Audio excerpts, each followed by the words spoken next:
것입니다.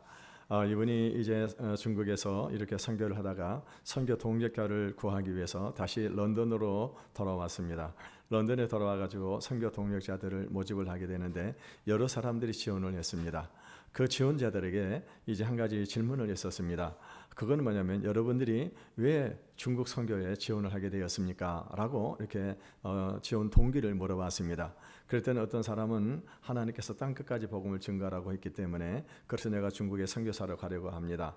어떤 사람은 이 하나님의 나라 확장을 위해서 내가 중국에 선교를 가려고 합니다. 이렇게 그런 식으로 대답을 했다고 하는 것입니다. 여러 명이 대답을 하는데도 불구하고 허드슨 테일러의 마음이 흡족한 마음이 없었습니다. 이것을 지켜보고 있던 한 지원자가 이 허드슨 테일러를 보고서 질문을 했습니다. 그러면 선교사님은 왜 중국에 선교를 하시게 되었습니까? 라고 그렇게 질문을 했습니다. 그랬더니 허드슨 테일러는 어떤 말을 했냐? 저는 중국을 사랑하기 때문입니다. 중국의 영혼을 사랑하기 때문이었습니다. 라고 그렇게 대답을 했다고 하는 것입니다.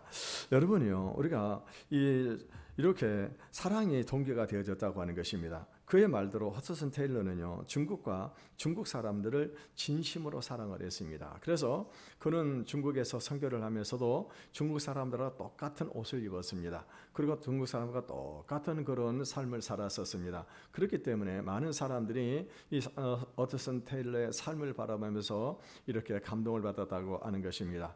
언젠가 한 번은 이 테일러 선교사가 이 강변을 따라서 이 선교를 하기 위해서, 전도를 하기 위해서 배를 한 척을 빌렸습니다. 작은 배를 하나 빌려가지고 그래서 이 마을에서 전도를 하고 그러고 난 다음에 다 건너편 마을로 이렇게 가려고 했었습니다. 그랬는데요, 어떤 중국인 부자 한 사람이 이제 선교사가 이렇게 배를 타려고 하게 되니까는요, 이 무리한 이 사람이 아주 무리하게 이 선교사를 확 제껴버리는, 가지고 밀어버리는 것입니다. 그리고 자기가 타고 가겠다고 그러는 것입니다. 그래가지고 선교사님이 이 진흙벌에 그냥 넘어지게 되고 그러면서 옷을 버리고 신발까지 다 젖어버리게 되어졌었습니다. 그러면서 이 사람이 자기가 혼자 타고 가려고 하는 것입니다. 그러니까는요, 거기 뱃사공이 하는 말이 무슨 말을 하냐면은 당신은 이 배를 탈 수 없습니다. 이 배는 오늘 하루 저분이 싹스를 내가지고 지금 이용하고 있기 때문에 이 배를 탈 수가 없습니다. 그리고 저분은 영국인이고 선교사입니다. 라고 그렇게 얘기를 했습니다. 그러니까는요, 중국인 무리한 이 부자가 깜짝 놀라는 것입니다. 그러면서 이제 이 허드슨 테일러를 쳐다보았습니다. 그러니까 허드슨 테일러가 어떤 태도를 보이느냐? 이 허드슨 테일러는요, 조금 더 언짢은 기색을 보이지 아니하고 사랑의 눈빛으로 그를 바라보게 되는 것입니다. 그러면서 허드슨 테일러가 무슨 얘기를 하냐면은, 많이 바쁘신 일이 있는가 본데 배는 작지만 함께 같이 타고 가도 괜찮을 것 같습니다. 같이 탑시다라고 그를 배에다 태웠습니다. 그러고 난 다음에 배를 타고 가게 되니까 이 사람이 물어봤습니다. 아니, 저는 당신이 그렇게 무례한 짓을 했는데 어떻게 저에게 그렇게 친절하게 대하십니까? 도대체 그 이유가 무엇입니까? 라고 물어보게 되는 것입니다. 그랬더니 이 허드슨 테일러가 하는 말이 무엇이냐면, 나는 그렇게 할 수가 없는데 내 마음에 하나님의 사랑이 당신을 사랑하기 때문에 제가 그렇게 할 수 있었다고 그렇게 얘기를 하는 것입니다.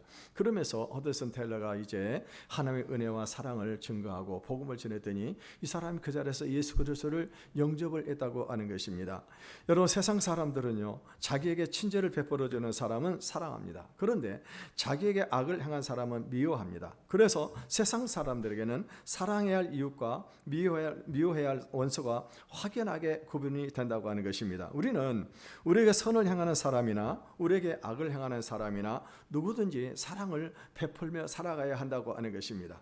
이 예수님 당시의 유대인들에게는요, 이 이웃과 적의 개념이 분명했습니다. 그들에게 이웃은 누구냐? 혈통적으로 유대인들입니다. 그리고 유대인이 아니더라도 이 할례를 받고 유대교로 개종을 한 사람들은 이웃이었습니다. 그리고 거기에 비해서 유대인이 아닌 모든 사람들이 그들의 적이었습니다. 우리 43절의 말씀을 같이 읽어보겠습니다. 시작.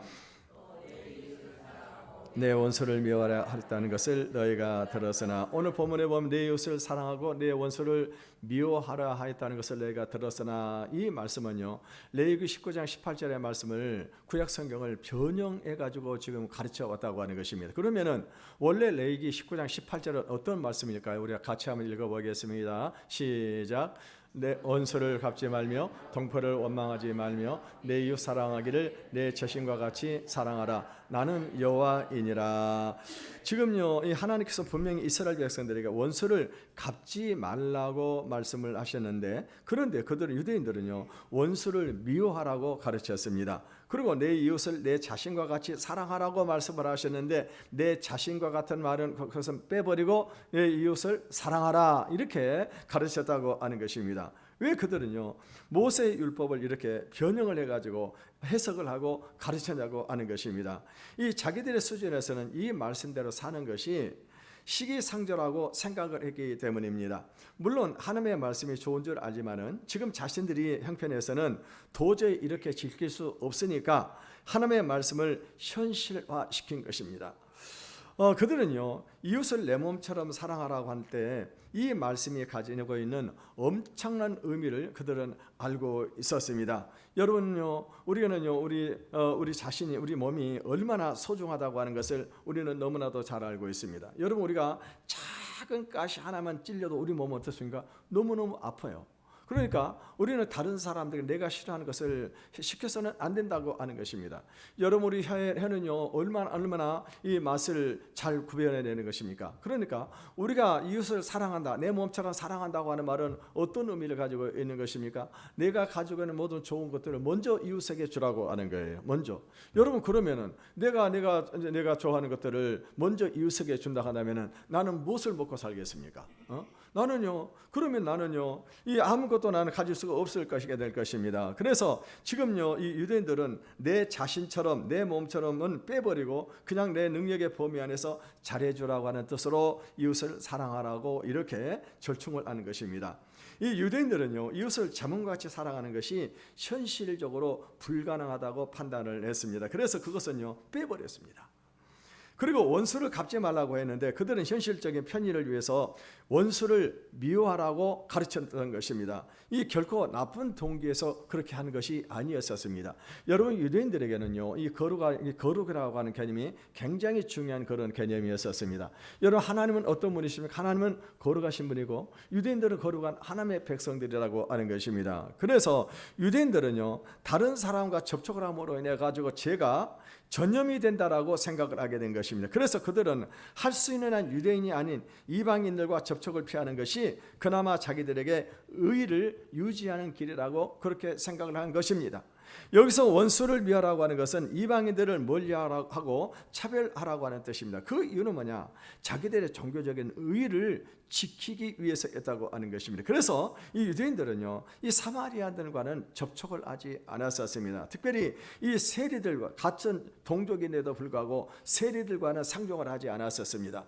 당시 사회에서 가장 악질적으로 자기만 아는 그런 이기적인 사람들이 어떤 사람들이냐? 이 사람들이 바로 세리들이었다고 하는 것입니다. 그래서 이 사람들이 이렇게 그런 사람들은요, 멀리하라고 그렇게 가르치게 된 것입니다. 특별히 유대인들에게는 결례라고 하는 의식이 있었습니다. 그래서 밖에 나가가지고 돌아오게 되면 반드시 손을 씻는 것입니다. 그건 무엇을 의미하게 되느냐? 이 종교적인 어떤 그런 잘못된 어떤 그런 것들이 전염이 되지 않았겠나, 그런 생각을 들어가지고 이 손을 씻게 하는 것이지 뭐 위생과 청결을 위해서 손을 씻는 것이 아니었다고 하는 것입니다. 그만큼 유대인들은 어떻게 합니까? 종교적으로 철저하려고 했던 사람들이 유대인들이었다고 하는 것입니다. 이 유대인들은요, 무조건 이방인들과 차별을 하는 것만이 자신들의 거룩을 지키는 거리라고 생각을 잘못하게 된 것입니다. 오히려 이 덜 부패하는 길은 이방인들을 사랑하는 것임을 몰랐던 것입니다. 그들은요, 유대 안에 고립되어 가지고 그대로 썩어가고 있는데 그것을 알지를 못했다고 하는 것입니다. 그 이유가 무엇일까요? 여러분, 이방인들에게는 상식이라고 하는 것이 있습니다. 우리가 이 상식적인만 생각하더라도요, 우리는요, 금방 무엇이 잘못된지를 알 수가 있는 것입니다. 그런데 이 유대인들은요, 종교적인 확신의 차이 있었기 때문에 말도 되지 않은 짓을 하면서 하나님의 뜻이라고 고집을 하고 멸망할 때까지 깨닫지 못하고 있었다고 하는 것입니다. 여러분, 예수님께서 이 세상에 오신 목적이 무엇이냐? 그것은 유대인들이 왜곡시켜 놓은 율법의 오더를 교회를 완전히 회복을 해서 우리로 하여금 그것을 그대로 지키도록 하기 위해서 예수님이 오셨습니다. 여러분, 예수를 믿는다고 하는 것은요, 교회만 다니고 가만히 있는 것이 아닙니다. 그런 어떤 나름대로 종교적인 열심에 미쳐가지고 날뛰는 것도 아닌 것입니다. 여러분, 그러니까는 사람들이 교회를 우습게 하는 것입니다. 예수님은요, 어떻게 말씀을 하십니까? 44절을 읽어보겠습니다. 시작. 나는 너에게 이르노니 너희 원수를 사랑하며 너희를 박해하는 자를 위하여 기도하라. 오늘 예수님은 너희 원수를 사랑하라고 말씀을 하고 있습니다. 예수님께서 여기서 말씀하고 있는 그 원수는 누구를 말할까요? 이 유대인들에게서 원수는 누구냐? 믿지 않은 이방인들입니다. 죄인들입니다. 이 하나님을 모르는 사람들입니다. 그들을 사랑하라고 하는 것은요, 그들에게 지금 가장 좋은 것을 주라고 하는 그런 뜻입니다. 나에게 소중한 것을 원수에게 주는 것이 율법이고 복음이라고 하는 것입니다. 여러분, 오늘 우리들에게 흔히 원수는 누구일까요? 우리의 원수라고 하면 나에게 손해를 끼치는 그런 사람들일 것입니다. 나에게 뺨을 때려서 신체적으로 상해를 가한 그런 사람이나 나에게 마음에 상처를 주는 그런 사람들이 나의 원수일 것입니다. 그리고 일을 시키고도 노임을 주지 않은 그런 주인들, 이런 사람들이 원수일 것이고, 또 어떤 경우에는요, 이렇게 자기 사업을 망하게, 경제적으로 손실을 입혀가지고 그래서 자기 사업을 망하게 한 그런 사람, 나에게 어마어마하게 손해를 주고 나에게 인격적인 모독을 주는 그런 사람, 이런 사람들이 우리에게는요, 원수라고 하는 것입니다. 그런데 예수님께서는요, 그런 악한 자를 대적하지 말고 어떻게 하라고요? 사랑을 하라고 그렇게 말씀을 하십니다. 한편 이런 피해보다 더 심각한 것이 뭐냐? 이 신앙적인 그런 핍박입니다. 이에 대해서도 예수님께서는요, 나를 핍박하는 자를 위해서 기도하라고 그렇게 말씀을 하고 계신 것입니다. 여러분, 분명히 피해자는 납니다. 상대방은요, 나에게 그런 엄청난 피해를 줬음에도 불구하고요, 자기 자신이 그런 피해를 줬다고 하는 사실조차도 인정을 하지 않고 있습니다. 그런데 어떻게 그런 사람을 사랑하고 그런 사람을 위해서 내가 기도를 해줄 수 있겠냐고 하는 것입니다. 여러분, 그 대답은 하나밖에 없습니다. 그건 뭐냐면요, 우리에게는 아버지가 있다고 하는 거예요. 우리 45절을 읽어보겠습니다. 45절입니다. 시작. 이같이 한즉 하늘에 계신 너희 아버지의 아들이 되리니 이는 하나님이 그 해를 악인과 선인에게 비추시며 비를 의로운 자와 불의한 자에게 내려주심이니라. 여러분, 만약에 학교에서 아이들이 학교에서 싸움을 하고 있는데 다투고 있는데 하나는 아버지가 있고 하나는 아버지가 없습니다. 그런데 만약에 두 아이가 다투고 있다고 한다면요, 누가 손해를 봐야 될까요? 그거는요, 아버지가 있는 아이가 손해를 봐야 될 것입니다. 그렇다고 해가지고 아버지가 없는 아이를 무시하라고 하는 그런 의미는 아닌 것입니다. 왜냐하면은 여러분, 아버지가 없는 아이는 어떻습니까? 아버지 사랑을 받지 못하는 아이고, 그리고 지금 자기가 가지고 있는 그것이 전부라고 하는 것입니다. 그런데 아버지가 있는 아이는 어떻습니까? 아버지에게 얼마 더 사랑을 받을 수가 있고, 내가 지금 그것을 다른 사람에게 양보를 해줘도, 다른 아이에게 양보를 해줘도 아버지는 얼마든지 나에게 그것을 채워줄 수 있기 때문에, 그래서 여러분, 아버지가 있는 아이는 어떻게 합니까? 아버지가 없는 아이에게 양보할 수가 있다고 하는 것입니다. 여러분, 예수님께서 원수를 사랑하라고 말씀하신 이유가 뭐냐? 구약시대는 어쩔 수가 없이 이스라엘 백성들이 이 죄의 오염으로부터 자기를 지키기 위해서 이방인을 차별할 수밖에 없었다 하더라도 예수님이 오심으로 인해서 이제는 어떻게 합니까? 이제는 상황이 완전히 달라졌다고 하는 것입니다. 여러분, 예수님께서 오셔서 하신 것은요, 우리가 이 세상에서 좀 덜 썩도록 소금 정도를 뿌린 정도가 아닌 것입니다.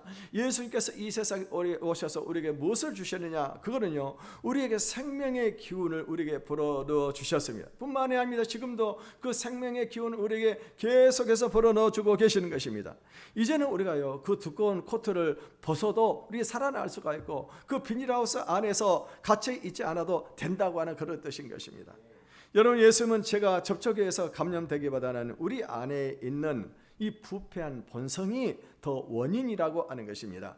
여러분, 어떤 면에서 보게 되면요, 저는요, 이 모방이 되기도 합니다. 여러분, 우리가 이렇게 범죄 영화 같은 거 이런 것을 만약에 보게 되면 청소년들은 어떻게 합니까? 그 범죄 영화를 보고 그대로 모방을 하게 되어집니다. 또 어떤 사람들은요, 그것보다도 더 어떤 어떻게 합니까? 더 이렇게 뭐든요, 이 창조도 하고 발전을 시켜가지고 죄를 짓는 그런 사람들도 있다고 하는 것입니다. 그러니까 이 접촉하지 않은 것은 예방의 한 방편에 불과한 거예요. 정말로 무서운 것이 뭐냐? 우리 안에 잠재되어 있는 이 죄 성향, 이 죄 성향이 어떻게 합니까? 기회가 주어지고 여건만 주어지게 되면 어떻게 합니까? 이것이 폭발을 해버리겠다고 하는 것입니다.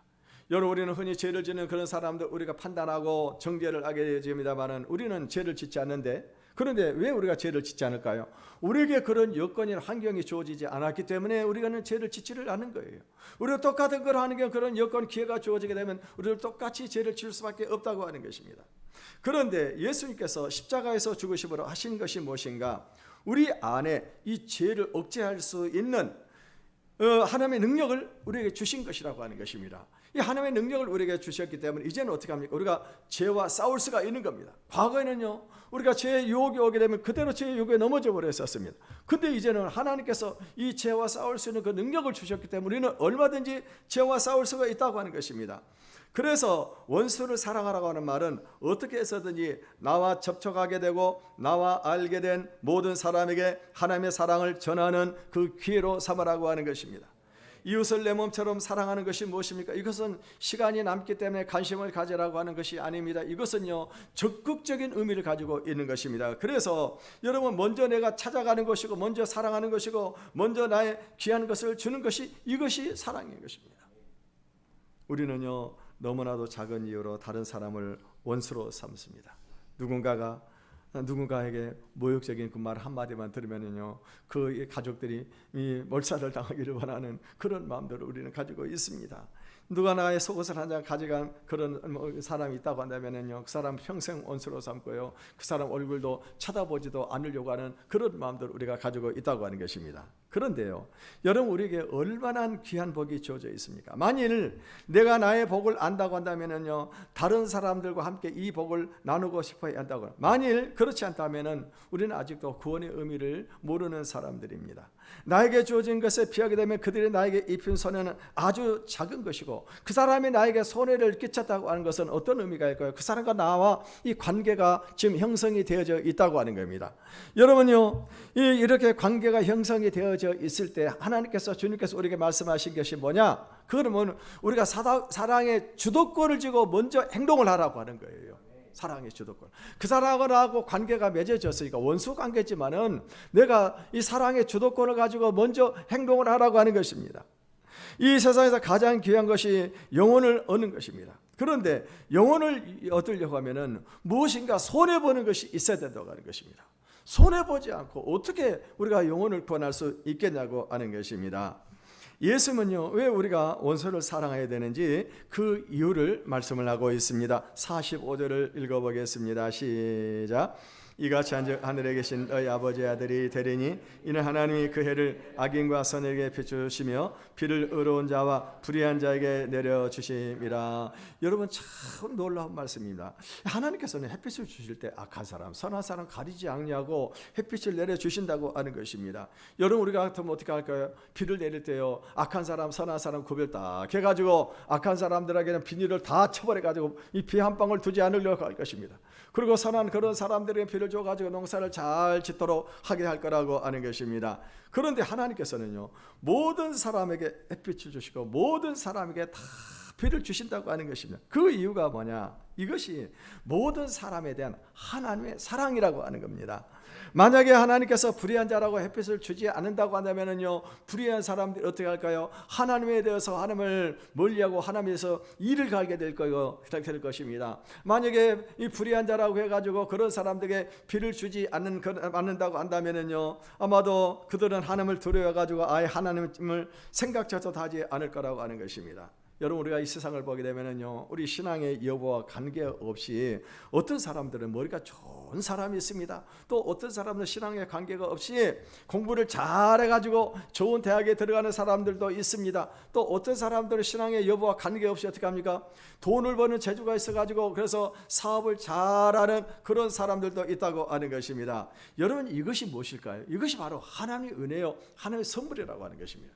그런데 세상 사람들은요, 이런 하나님의 은혜에서 감사하지를 못하고 있는 것입니다. 그래도 하나님은 어떻게 합니까? 하나님은 포복하지 않고 공평하게 햇빛과 비를 주시는 분이십니다.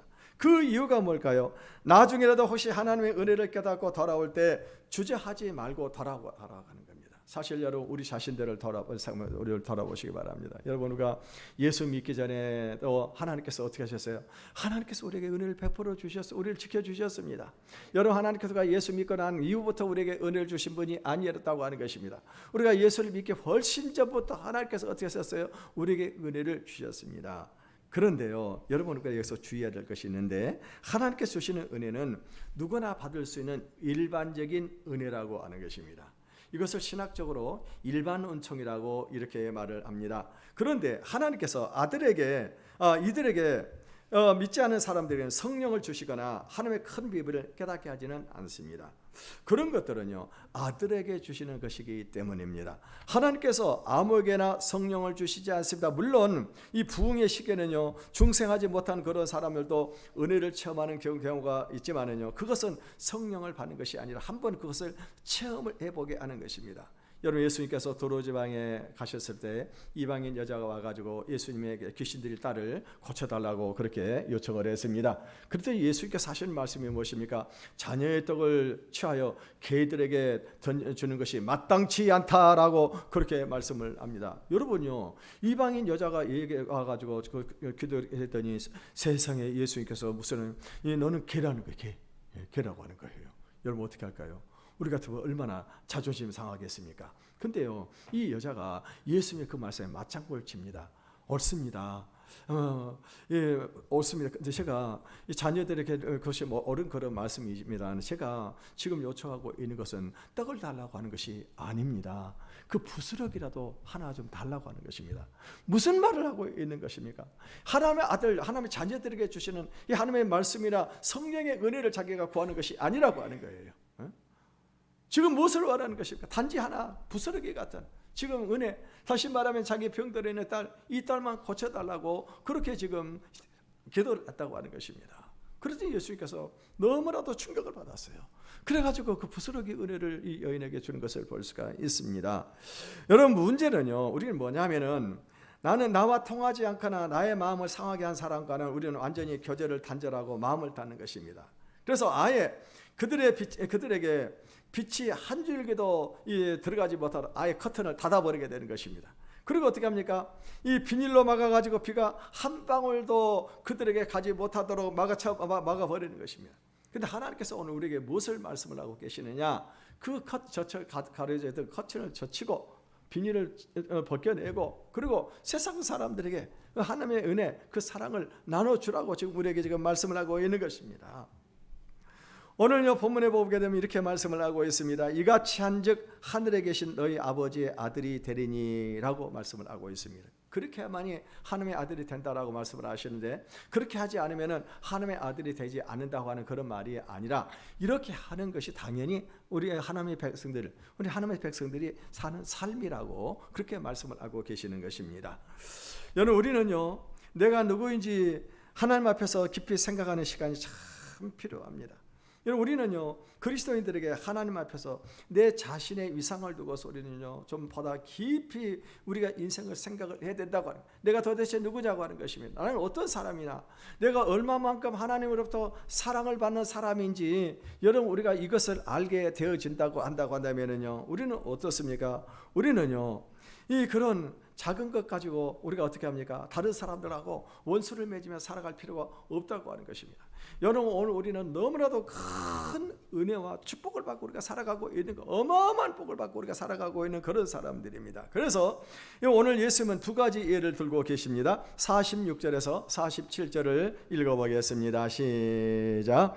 예수 사랑하면 상이 있으려 세례도 이같이 아니하느냐? 또 너희가 너희 형제에게만 무난하면 남보다 더하는 것이 무엇이냐?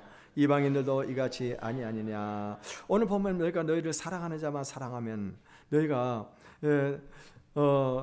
무슨 상이 있겠냐고 말씀을 하고 있습니다. 세례를 똑같이 같이 하지 않느냐?